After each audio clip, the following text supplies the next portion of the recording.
मी कोमल गायकवाड आणि आज मी बनवलेली आहे भरलेली कारली।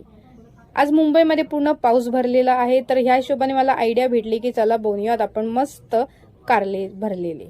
तर बघा अशा प्रकारे मी बनवले ही टेस्टी कारल्याची भाजी। तर चला बघूयात। तर अशा आपल्याला कारली मस्त मधून चिरून घ्यायची आहे साफ करून।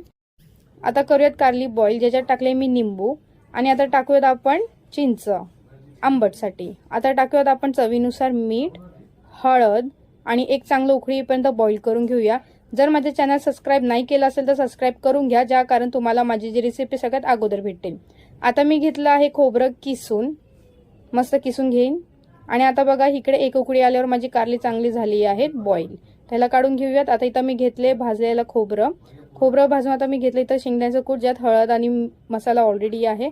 आता घेऊयात मिक्सरचा जार, ज्यात टाकूया खोबरं, आलं लसूण, हिरव्या मिरच्या, जिरं, कोथिंबीर, शेंगदाण्याचं कूट, अजून घेऊयात चिंच, हळद, मीठ आणि टाकूयात आता गरम मसाला।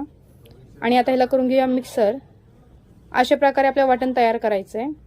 आता करून घेऊया अशी स्टफिंग आणि बघा अशी स्टफिंग करून मस्त ह्याला आपण शॅलो फ्राय करणार आहोत। गॅस ऑन करून घेऊया। आता ठेवूयात तेल कढईमध्ये, शॅलो फ्राय करून घेऊयात आणि 5 मिनिटांसाठी ठेवूयात झाकून। आणि झाली आहे आपली कारली तयार।